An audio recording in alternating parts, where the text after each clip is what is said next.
We are inviting you this October to pay special attention to one key area of your well-being, your health. We have just 2 months to go before the end of the year, and we urge you to pause and check your physical, mental, and social health to ensure you finish the year well. Welcome to this Wednesday edition of Jamaica Magazine. I'm your host, Theodore Henry. If you no want pop down and fenke, you fi burn mosquito and run with dengue. So no make water settle in open container. For them to breed up under the danger. Usher them out, run them away. Zap them with the zapper and down them with spray. Use mosquito net and mosquito screen. Protect your household, now make them come in. If you no want pop down and fenke, if you burn mosquito and run with dengue. If pain lick your head and your joints and your eye, and you want fever meat and your temperature high, it could be dengue, don't hesitate. See a doctor, don't self-medicate. For some painkiller can make you bleed, and you will try to recover and no succeed. We no want pop down and fenke. We fi burn mosquito and run with dengue. A message from the Ministry of Health.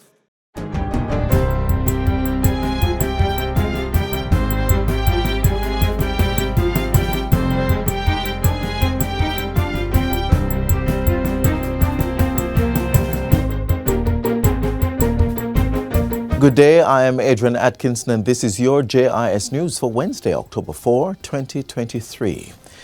The Ministry of Health and Wellness has allocated over $300 million to carry out its dengue outbreak mitigation plan. The 5 areas include search and destroy operations, clinical and workforce management, surveillance, and public education. Portfolio Minister Dr. Christopher Tufton gave the update earlier today at a post-cabinet press briefing. The lion's share of $160 million has been allocated to the National Works Agency for major drain cleaning in high-risk communities. $96 million will support mitigation works by the municipal corporations through the Ministry of Local Government and Community Development. It's important because our municipal authorities, first of all, are part of the public health response at the parish level. Secondly, they have an infrastructure through councillors, elected representatives, as well as the administrative representative, who are able to provide micro-management support in communities. So it's very important because, as I said, that's where the breeding sites are. The remaining $75 million will be used by the National Solid Waste Management Authority to remove bulky waste across communities, which are primary breeding sites for the Aedes aegypti mosquito.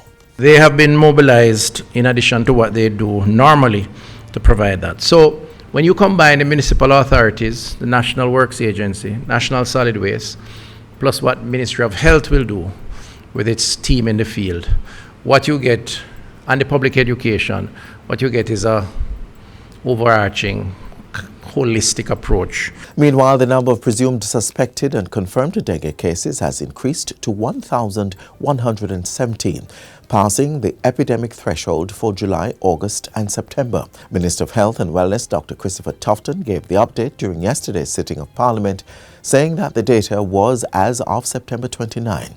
He said the National Surveillance Unit statistics show that 160 are confirmed dengue cases, with 158 being the serotype 2 strain of the virus.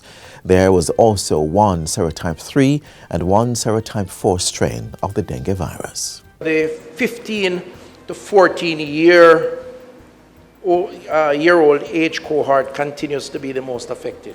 So younger persons. And the explanation for that, Madam Speaker, is that this is the population that is least exposed to this particular strain. Just for public education purposes, there are 4 strains, and the type 2 strain we haven't seen since 2010. So the older population would have been exposed, the younger not so, and they become therefore the most vulnerable because it is a novel strain for them. Dr. Christopher Tufton says so far only one of the 6 deaths being investigated has been confirmed to be dengue related. 5 of those deaths have now been classified. Regrettably, Madam Speaker, 1 death was due to dengue. Of the 5, 3 were classified as suspected dengue-related deaths, and 1 was not a dengue-related death. The 6th death remains under investigation. Meanwhile, the health minister is urging parents to exercise vigilance with children and teens and other vulnerable groups, including the elderly and persons with compromised immune systems. It is important, colleagues, Madam Speaker, for persons experiencing fever, vomiting, severe abdominal pain, bleeding under the skin, feeling very weak or getting confused to seek immediate medical attention. In other news, the Jamaica Constabulary Force, JCF, is reporting a 13% reduction in major crimes for the period January to September this year. This includes a 12% reduction in murders, 9% less shootings, and 18% decrease in rape. There's also a 17% decline in robberies and a 13% dip in break-ins. The figures were disclosed at the JCF's monthly press briefing on Tuesday. Commissioner of Police Major General Anthony Anderson says interpersonal violence accounts for 21% of total homicides, while 66% was attributed to gang-related murders. This is a shift from the 70+% attributable to gangs as our counter-gang measures take effect. The Commissioner says while illegal guns are the weapon of choice for criminals, accounting for 84% of killings, efforts by the police have resulted in the seizure of 560 firearms. Police Commissioner Anderson says the force remains resolute in maintaining law and order. To continue our efforts against gangs and violent criminal organizations and end the year with reductions in all major crimes. We are looking forward to even greater collaboration and assistance from our local law enforcement partners, the JDF, Customs, MOCA, and others, as we close the year and move into next year. Most importantly, we are anticipating continued public support for our force. Significant work is being done to facilitate the enactment of legislation to prevent children who are deemed uncontrollable from being placed in correctional institutions. Having passed in the Senate on Friday without amendments, the Child Care and Protection Amendment Act will now be gazetted. Leader of Government Business in the Senate, Senator Kamina Johnson-Smith, says the legal framework now requires a more structural, therapeutic and psychological approach to dealing with this category of children. She says the opening of the Child Protection and Family Services Agency CPFSA state-of-the-art therapeutic center in July this year is one of the targeted proactive measures. To create this system, which won't now just be conceptual, it will be that there is now a treatment facility with staff, with the tools that are needed for children. We know that there are a whole slate of disorders that exist on a spectrum, Mr. President, that have to be dealt with. Senator Johnson-Smith says adequate staffing at childcare agencies and increasing the compensation package for social workers are also part of the process. So this is it's time-intensive work, and staffing has always been an issue on these social issues. So we recognize that this has not been optimal, but it is being enhanced and staff is being expanded and improved. And I also want to just mention that the improvement in the salaries of our social workers, which has doubled, or is it more than doubled, the compensation offered to social workers, it will now incentivize more people to go into training as social workers, because this was one of the difficulties, insufficient persons going into social work. According to Senator Johnson-Smith, the Department of Correctional Services in 2012 reported that the population of children in such institution was over 400. However, efforts by the Ministries of Education and Youth, Justice and National Security have reduced the figure to 260 as of July this year. Senator Johnson-Smith says examination of individual cases will lead to no child being placed in lockups. The Ministry of National Security says it is in the process of establishing its first Live Good Wellness Centre in St. James. The Live Good initiative was introduced in 2019 as a way for persons to foster a culture of civility and respect for each other. It's also an anti-violence campaign that urges persons to stand against anything that violates good living and all forms of crime and criminal activity.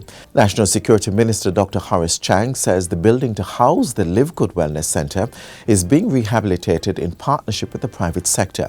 In addition, the Ministry of Finance has approved a budget for a staff of 10 to be employed through the Ministry of Health. 2 clinical psychologists, psychiatric aides, psychiatric nurse, along with the required supporting staff in that.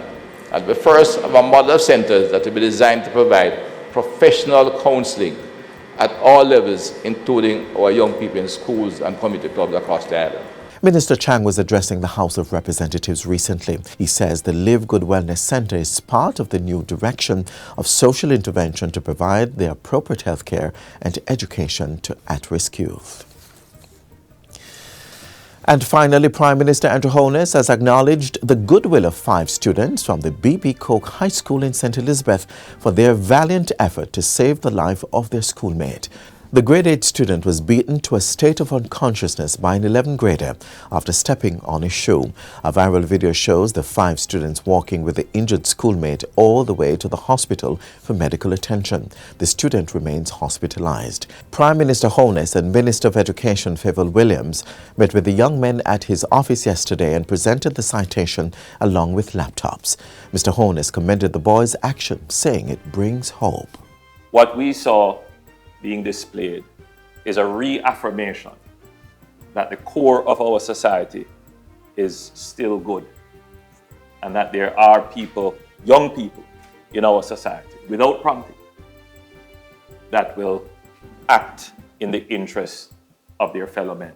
Prime Minister Holness says too often persons are quick to record incidents on cell phones rather than to render assistance. And when we see this, as we are entering into the celebration of our heroes in this month, when we see this, we must acknowledge it, we must praise it, and particularly in our young men, we must encourage it. I am not here proposing to say reward, because this must be done without any contemplation of a reward.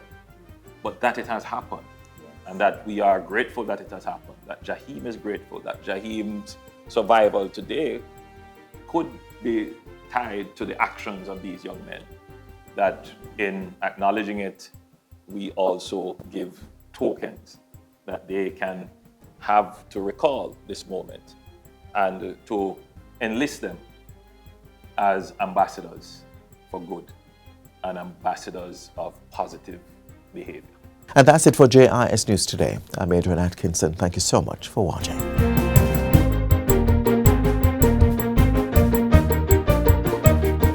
Protect yourself from the flu virus. Visit your nearest health center or doctor to get the flu vaccine.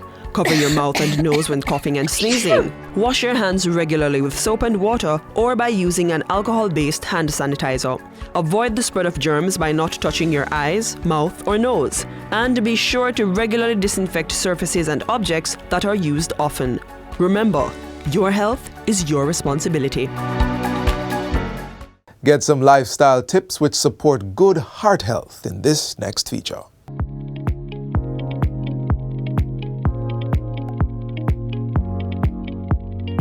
Anna, you know you're special, very, very special to me, Anna. Yes, Mom, I know. And today I want to have a special conversation with you about taking care of your body. Okay, Mom, what do you mean? Alright, so today we're going to talk about taking care of a very special part of your body, and that's your heart. Do you feel the heart beating? Yes, and I'm going to talk to you about taking care of your heart. Oh, I see. Yes, I learned about the heart in school. Wow, you're so smart.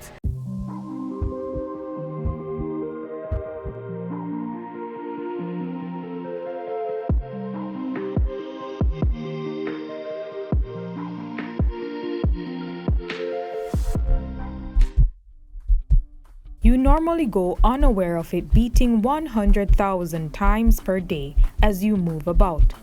But what if it stopped and you could have prevented that?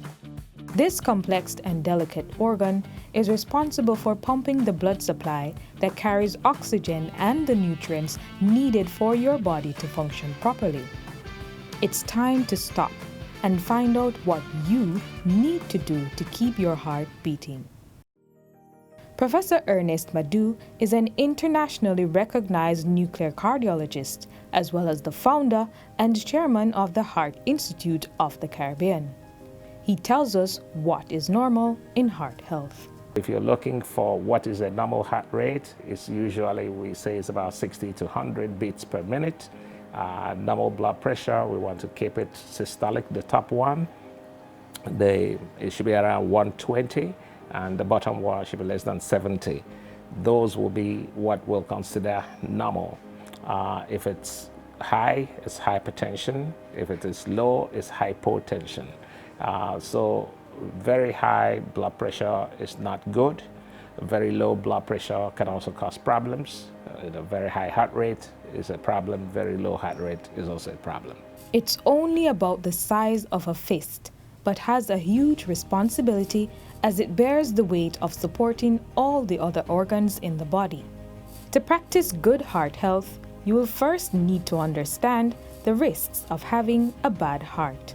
Cardiovascular diseases, including heart disease and stroke, are the commonest cause of death and disability in Jamaica. We estimate, just from our own studies, we estimate that perhaps more than 7,500 people have a heart attack every year in Jamaica the first time. And then about half of that number have a second heart attack. Many people with heart attack will not survive unless appropriate intervention happen in a timely manner.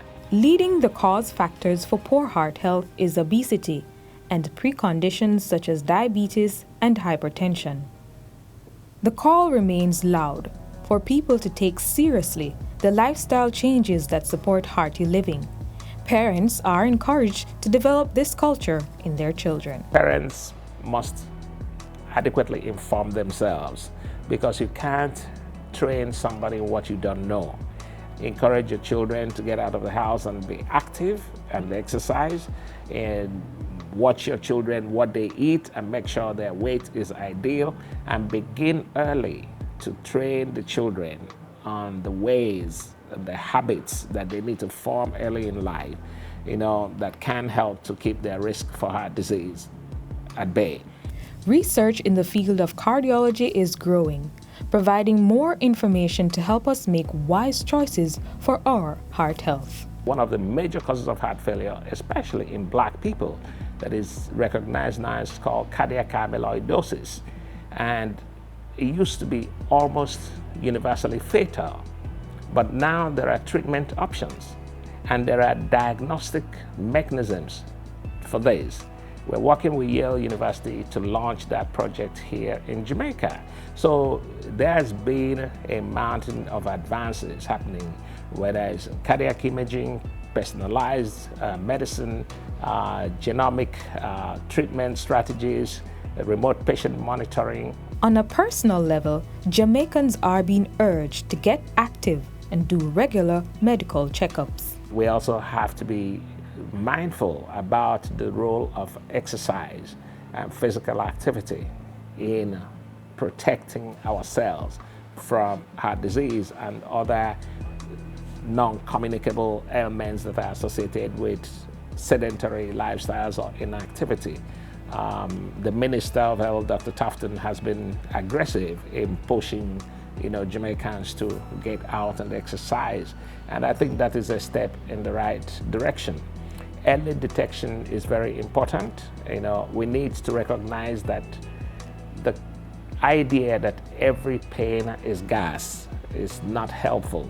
When people feel that discomfort, they need to seek medical attention.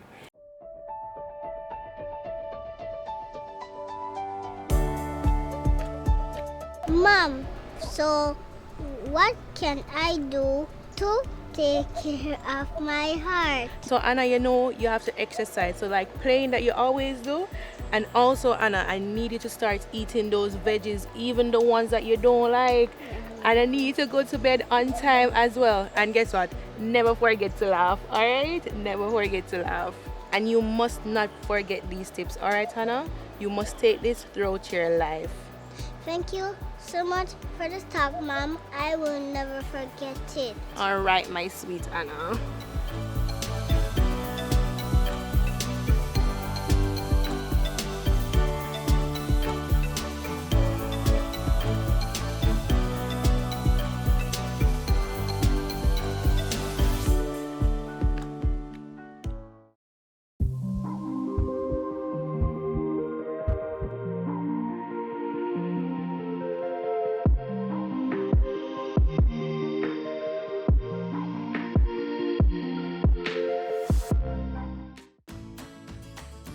Children are the future, and ensuring our future is healthy requires that children are always provided with nutritious foods to grow well and live long. Unhealthy diets high in sugar, salt, and fat consumed by children may make them obese and prone to non-communicable diseases later in life. Healthy foods and beverages not only help them learn better, but also protects them from non-communicable diseases such as some cancers, diabetes, hypertension, and cardiovascular diseases in their childhood and adult life. So, whether it's at home, in the lunch bag, or at school, let's make healthy foods and beverages for our children the only rule. Our children deserve the best in health and education. Supporting their growth in this technological age means providing them access to tools that will build their digital skills. Learn how one educational center is leading the charge. Let's go full steam ahead!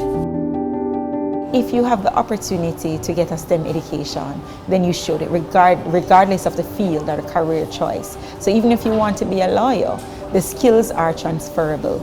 So you still need to be a problem solver. You still need to be able to think critically. Employers are looking for graduates with STEM skills, with these 21st century skills. Teaching future generations to think logically, critically, and focused on problem solving, all while grasping 21st century skills, is a challenge of a lifetime. And the right policy to be put in place is to make sure that we are building schools that are going to be empowering our young people with science, technology, engineering, mathematics. And of course, arts. Because we believe that that is a space that we own and we can exploit for our economic and social development. The new STEAM Academy being built at Dumby Holden in Bernard Lodge, St. Catherine, is not where it ends. STEAM is being infused in all aspects of public education, with the method modified to suit each environment. At the Alpha Primary School, a partnership with a private institution, STEM Builders Learning Hub, is expanding the aptitude and skills of children as young as age 6. Little Einstein's program started in 2022, and it is out of the need to actually reach the students where they are at their different levels, and also to ensure that we start early. So this program primarily is for early childhood education institutions and for primary schools. So the program actually takes place once a week or twice, depending on the need. And we actually take the students through hands-on learning by them creating different things like robots, flashlights. So they're learning the theory, but they're also creating. Hi, I'm Cavell Hilton, CEO and founder of STEM Builders Learning Hub. We connect students to quality science, technology, engineering, and mathematics tutors, as well as resources, including our STEM activity box or science kits. STEM Builders Learning Hub started because we recognize the need to provide quality resources for students. We have done helium balloons, an explosion, a flashlight, a glow-in-the-dark slime, and now we are building an air car. I would love to expand the program to the upper school, especially as the children are moving out into secondary education. I believe they are now at that phase where they need to make a decision about their own professional development. and also as innovators to create new jobs. So I am processing, putting it into the school. We just need to consider some of the resources we would need in order to do so. One of the major benefits of enrolling children in STEAM education is the fact that it awards them the skills associated with the 4 C's of what is needed to excel in this 21st century: critical thinking, communication, creativity, and collaboration. STEAM education is very inclusive because it encourages students to do hands-on activities, and the kind of question that students are asked to answer, they're not given the answer, so they would need to think about it. It allows them to experiment if they are wrong. It also gives them the time to go back, think about what they did wrong and how they are able to correct it. All right, so interesting story. Some years ago, my son is now an adult, he shared with me that he thinks school dumbed him, in quotes. When I spoke with him, he shared that he think he could have done much better, but the limitation of school caused him to do what was required, not what he could have done based on his potential. I was a grade 6 teacher and so was enthused about higher order thinking skills, and then I realized that for STEAM, it afforded children to reason at a new level and to think outside of the box. As it relates to artificial intelligence, AI, I'm optimistic about the future as it relates to it. And knowing everything, you have negative and positive, but I think the approach is for us not to fear the technology because it's here whether we like it or not. And so my approach is to figure out how we can use it in our classroom in a safe way, and also for us to be able to not just be consumers of this technology, but that we try to also create things that will represent our perspective and our point of view from this side of the world, from a female, from a black person, from a Caribbean person. We give our children a chance to be their greatest self. As Jamaicans, we see children by age and we say, no, I'm too young, you can't do that. However, what do we know? See a child as an empty slate, see a child as a blank computer. You input the data and look at what the computer will do. I believe that to an extent we have limited what they can, or we determine what they can do. Let us give them a chance to excel, let's give them the opportunity and watch them blossom, as I'm sure they will.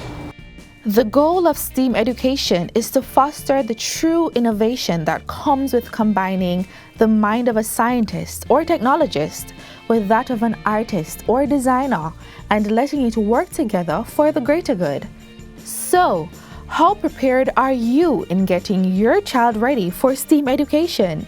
It's already here. Get with the times and help put your child on the map with the skills of tomorrow.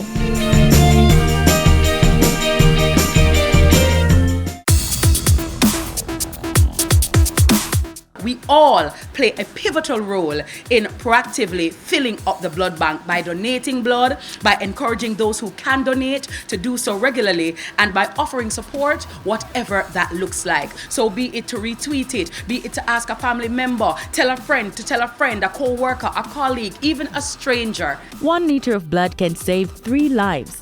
You can give half of that at any of the Ministry of Health and Wellness's blood collection sites. There is no time to wait in a time of crisis where blood is needed. Every passing moment, the life of someone who needs blood hangs in the balance. I stand here before you as a testimony of the life-saving effects of donating blood. Someone gave, that's why I am alive today. If you are 17 to 60 years old and in good health, please give so others can live.